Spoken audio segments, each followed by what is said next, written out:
It's a huge avalanche that has hit the Mana area of Chamoli in the northern state of Uttarakhand. Over 40 workers in the area are currently trapped after a huge snowfall. An avalanche at the Border Roads Organization camp near Badrinath in Chamoli district. First reactions from the BRO coming in right now.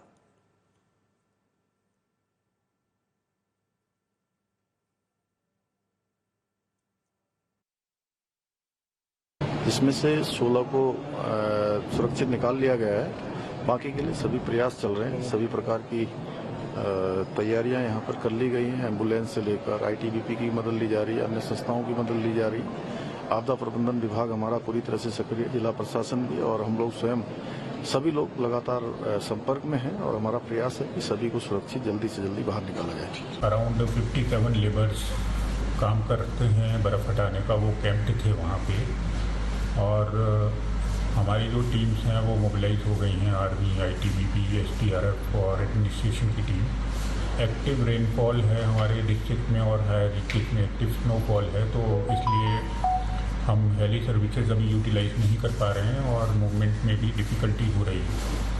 और वहाँ कोई satellite phone और अन्य ऐसे कोई उपकरण उपलब्ध नहीं होने के कारण स्पष्ट कम्युनिकेशन वहाँ नहीं हो पा रहा है हम लोगों का उनसे। लेकिन अभी तक कोई ऑफिशियल सूचना हमारे पास किसी कैजुअलिटी की नहीं है, और हमारी यही प्रयास है कि हम सब टीम्स को लेके एक कोऑर्डिनेटेड एफर्ट करके सबको रेस्क्यू करें, और हायर अथॉरिटीज़ की तरफ से भी पूरा सपोर्ट हमें मिल रहा है। तो आशा है कि जल्दी ही हमारी एक टीम वहां पहुंच के उनको सकुशल रेस्क्यू कर लेगी। जी, सुबह हमें 11 बजे के करीब हमको इनपुट मिला कि एवलांच वहां पे आया है। जो हमारे रोड साइड में किसी कॉन्ट्रैक्टर के बंदे रहते हैं वहां पे, जी, जो स्नो क्लेंस वाली टीम है, जी, तो उसमें 57 करीब बंदे थे। तो जो इनपुट हमको 11 बजे 11:30 बजे कम्युनिकेट हुआ था, उसमें करीब 15 बंदे रेस्क्यू किए गए। अच्छा। उसमें 3 बंदे इंजर्ड थे, तो उनको आर्मी हॉस्पिटल में जमा वहाँ पे किया, उसको ट्रीटमेंट के लिए ले गए हैं। जी। उसके बाद में BRO का, ITBP का, आर्मी का टीम लगा हुआ है रेस्क्यू में रेगुलर, बट उसके बाद में कम्युनिकेशन नहीं हो पा रहा है। हमने यहाँ से एम्बुलेंस, आर्मी की एम्बुलेंस, बंदे टीम, रेस्क्यू टीम यहाँ से भी भेज दिए हैं, बट हैवी स्नोफॉल के कारण से जो माना पास और बद्रीनाथ के बीच में जो स्नोफॉल हो रखा है, जगह जगह रोड ब्लॉकेज है, उसको क्लियर करते हुए टीम जा रही है। तो अपडेट नहीं हो पाया है, कम्युनिकेशन नहीं हुआ है अभी। अच्छा, तो आप BRO की टीम वहाँ पर है? जी, BRO की टीम ऑलरेडी वहीं पे है। अच्छा, तो ये जो 57 है, ये क्या मजदूर थे वहाँ पे, काम कर रहे थे? सब काम कर रहे थे, ऑपरेटर थे इसमें, जो EPC कॉन्ट्रैक्टर है माना पास वाला, उसके बंदे थे ये। अच्छा सर, उसी के मजदूर हैं ये। तो वो एवलांच साइट नहीं थी, बट हैवी स्नोफॉल के कारण से एवलांच आया है।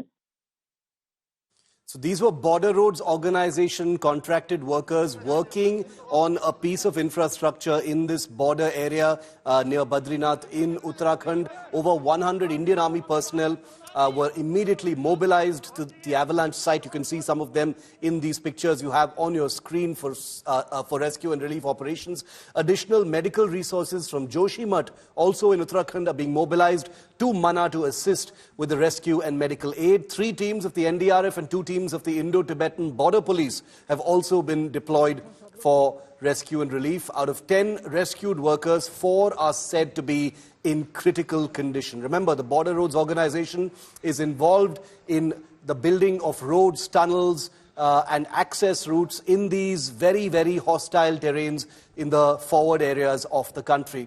They do heroic work, and the avalanche that took place is one of the hazards of the areas in which they actually operate. So as we offer prayers for their safe recovery, let's get you more updates on this big lead story. We've got breaking news coming in. 16 persons have been rescued so far in the Uttarakhand avalanche, and at least 41 people are still trapped and awaiting rescue by the Indian Army, the NDRF and the ITBP, all of which are on site. Their men and machines are on site to try and ensure that a speedy rescue takes place, because as the time wears on, it's getting colder, and the golden period for rescue wears thin. So this is in effect a race against time to rescue all. Hopefully all of them will be rescued. Here's the DG of the NDRF speaking. कि NDRF की 4 टीमें already हम लोगों ने mobilise कर दी हैं और माननीय गृह मंत्री जी खुद इस ऑपरेशन को बड़ा क्लोजली देख रहे हैं। उन्होंने मुझसे भी डीजी आईटीबीपी से और सभी लोगों से खुद बात की है और उसको बड़ा क्लोजली मॉनिटर कर रहे हैं। इसके अलावा एनडीआरएफ के अलावा आईटीबीपी की टीम्स जो ऑलरेडी वहाँ लगी हुई हैं, आर्मी की टीम्स वहाँ लगी हुई हैं, वो ऑलरेडी ऑपरेशनल हैं और जो अभी तक का अपडेट है उसमें से 16 मजदूरों को ट्रेस कर लिया गया है, वो उनको सुरक्षित निकाल दिया गया। And our defense correspondent Shivani Sharma is with me live for a very quick update on that, and we'll get you a ground view as well in a moment. Shivani, the army immediately mobilized. There are many army units and formations in and around the Chamoli area, and that is, of course, good news. And these are, mountain warfare specialists who are familiar with the very harsh and hostile terrain of Chamoli, Badrinath, and they are already on site, as we can see in these images.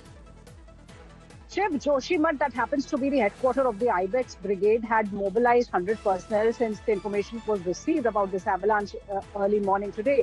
And since then, we've been seeing in these pictures that how the equipment is being moved on foot by these soldiers. They're trying to rescue more and more lives out there, and including the ITBP, the NDRF, the SDRF, and the Border Road Organization. Yeah. All the resources are mobilized towards this site, the avalanche site, and they are trying, and definitely this is a race against time, as you mentioned. They are trying to save more lives in time. It's a race against time because 41 persons are still trapped. And Shivani, you've been to some of these forward areas. The Border Roads Organization that comes under the Ministry of Defense is engaged in very crucial, very important infrastructure like roads and tunnels and bridges in these hostile forward areas. Apparently this is the Mana Pass area where a road or a tunnel was being built, and that's where these workers were contracted for infrastructure and earth-moving work when they got caught in that avalanche. So these are crucial projects, and these people who are trapped are very much heroes of India's security. Certainly, Shiv, these are difficult areas, most difficult terrain where these Border Road Organization workers have been working hard around the year, despite the difficult weather situations, to give accessibility and mobility to the armed forces. And this was one such project in which these workers were involved. They were making a road at the border area. And this was a sudden avalanche because generally in this period of the year, such snowfalls are not expected. This was a sudden avalanche that happened today morning. And that's why another challenge also happened, that none of the air assets can be used for this avalanche. Had it been a normal weather situation, the air assets of the Army and the Air Force could have been pushed in action.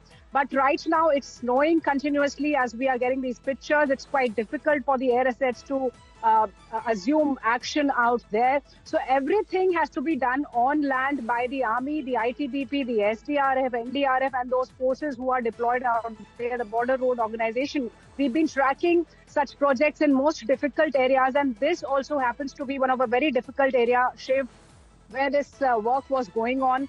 And now we can see that the roads have been cut off due to heavy sheets of snow. So this is a race against time in a challenging weather situation where the Army personnel along with the other agencies are trying to save more lives in time. Shivani, thanks very much for that input. We'll keep coming back to you. And as Shivani pointed out, important to point out that the weather is extremely bleak. It's almost a semi-blizzard-like situation post that avalanche, and therefore any attempts to bring in helicopters, etc., is going to prove very difficult. Maybe a little later, but at the moment everything is being done from the ground. Ankit Sharma, my colleague on the ground in Dehradun, which is the capital city of Uttarakhand, is with me also live. Ankit, what is the latest that you're hearing from the ground? 41 persons still currently trapped, multiple agencies on site. Yes, well, I would like to clarify first that there's a lagging in the information coming from the exact incident site, because as we understand that there's a complete lack of network over there. There's no network, and that is why it's causing the information to come out, and it's delaying right now. So as per the latest information, the government is still saying that we have rescued 10 people now, and still 47 are fear trapped. However, they also say that somehow them had already ran away when the avalanche struck the area.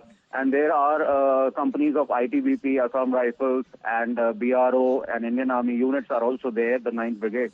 So we can say that multi-operational and joint operation is going on among the with the forces. So their units were already camping over there, so they know the geographical areas. But the only hurdle right now is that the area is not communicable with the rest of Uttarakhand, and that is why it's delaying the rescue operations. Okay. Ankit, thank you very much. So there is, a lot of hurdles hampering the rescue operation, which are very clear to see from the pictures that you can see on your screen. The weather is actually really, really bad, and as sun sets, it's possible that it will get worse. It's bitterly cold. That poses its own challenge. There's also a great deal of wind. The snowfall is actually increasing, and therefore the ability to get to the trapped workers, that window shortens with every passing minute. We will get an expert view on the challenges of avalanche rescue. Remember, the Indian Army is no stranger to avalanche tragedies and rescue and relief operations. It has conducted them with varying degrees of success in Ladakh, in Siachen, in the northeast, in Sikkim, and several other places, including the frontier areas of Uttarakhand. And therefore, the army on site is good news that the best men for the job are on site to try and rescue those trapped workers. I want to get in an expert view. Lieutenant General S.L. Narasimhan, who's a very well-regarded and well-known Indian Army veteran and expert, is with me live, and I wanted to get his view on this, on the challenges of an avalanche rescue. General Narasimhan, you've served and operated and commanded in these some of these forbidding areas, high altitudes, forward areas, inundated with snow and blizzard-like conditions.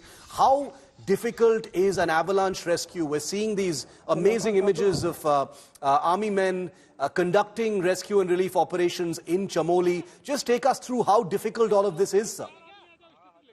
Good evening, Dev. Nice. Thank you for having me on this show. Thank you for coming. And firstly, let me convey my condolences for anybody who's fatally injured. But I'm sure all of them will come out very, very well and recover quickly. Avalanche is something which doesn't tell you when it is coming. So the problem is that you may have heavy snow, but when avalanche will happen, nobody will know. That is the first point we need to get.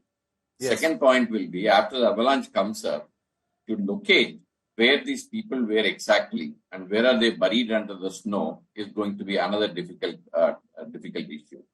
So what we used to do when we used to operate in these environments is that we used to put pointers, long poles with some highlighting marks so that we understand where these patrols have gone and where they are located. There are also now modern equipment that is available, which will tell you where the life is under the snow. Notwithstanding all that, you cannot be there at every point where Correct. Such things could happen. So once the things happen, firstly, the message has to go out to the people to come for rescue. That itself is going to be a difficult proposition. Second, the moment the information comes, how quickly we can react to that, how quickly we can mobilize and reach that place. Because once avalanche takes place, even to reach the place where people are buried is going to be extremely difficult and time consuming. Correct. So that is the second aspect of it. Third is to locate exactly where these people are lying and thereafter try to extricate them by various means. So these are all difficult type of operations, and the nature is actually involved, and nature is not going to be easy on us when we do all this. So my only recommendation is I think we should pray for the well-being of those people and pray for the success of the operation that the army is conducting at this point in time. I'm sure the other forces also will pitch in, like NDRF and others will pitch in. But I think the first responders are the army because they are closer to that place, and I wish them all well. You're right, sir. The Army is the first responder. The ITBP and the NDRF are also, either on site already or reaching. Some BRO personnel are also on site. I wanted you to throw some light, General Narasimhan, on, the idea that this is also a race against time. It's about 5:15 in the evening now. Those rescue operations are on. The sun sets a lot quicker, in the mountains. And dusk brings with it probably more aggressive weather. It's already snowing, as we can see in some of these live pictures that have been coming. Can you throw some light on that, sir? That how much pressure will these teams be under to get the rescue done as quickly as possible? Because when night falls, that brings with it its own challenges, and of course the passage of time.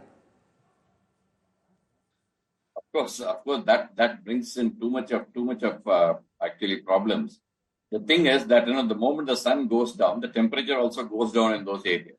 If the temperature is now say minus 15, 20, it would very well reach minus 30, minus 35. So to operate in those conditions is going to be extremely difficult. But I am sure the Army is quite used to such operations, and then they are also used to carrying on whether day or night. They will try their maximum level best to continue these operations, whether the weather is playing a support role for them or otherwise. But the night is going to bring further complications in this rescue operations. There's no doubt on that particular story. Yeah. And the problem will also be that what happens when the fresh snow falls, it is easier for you to dig. And when the snow solidifies and becomes ice, it makes it that much more difficult. So the operations are going to be extremely difficult. There's no doubt about it. But the Army is, of course, hands-on on this, and I'm sure they will continue to do the job to the best of their abilities. One final question, General Narasimhan. We have seen incidents where, soldiers or people trapped in avalanches have been able to survive, for a few days. I remember the famous story of Lance Nayak Hanumantappa, who actually survived for 6 days in an avalanche in Siachen. Not everyone is that lucky to actually be able to make it. What are the various factors that would dictate survival under, a bed of snow of this kind? In fact, Lance Nayak Hanumantappa, God bless his soul, he is from my regiment. The battalion which support those casualties was from 19 Madras, which is from my regiment. Yes, see what happens when you get buried under the snow is, firstly, you have two requirements. One is you need to continue breathing. So you need to create space to continue breathing. That is one. The second thing that you need to do is to survive. You will need a little bit of water, etc. Even to the extent of drinking their own urine. People have gone to survive, actually speaking, in these areas. So these are going to be tough conditions. You need to create a space for you to keep breathing. Second, you need to sustain yourself with some amount of water, etc. Food is, of course, not a given at this point in time. Without food, people can survive for a few days. But without water and breathing, it is going to be extremely difficult. So this is the thing that they need to do. They need to probably make some kind of push the snow a little bit, make some space to ensure that they breathe, and then ensure that they are able to drink some kind of a water to sustain themselves. And that is the way I think they need to survive. Hanumantappa typically survived like that. And people kept speaking to him and telling him what to do. The medical officer of the battalion was right there, guiding him as to how to survive within this particular kind of a situation. Yes. And that is a tough situation. It is not easy. I wish that all of them come out alive and healthy. I join you in prayers and hailing our Army heroes and hoping that all of these trapped workers are brought out alive. I'd like to repeat once again that these workers are doing a heroic job building border infrastructure in some of these most hostile conditions, and we pray that they all come out alive and the injured are treated successfully and are healthy very soon. General Narasimhan, always a pleasure, sir. Thank you very much for throwing light on this developing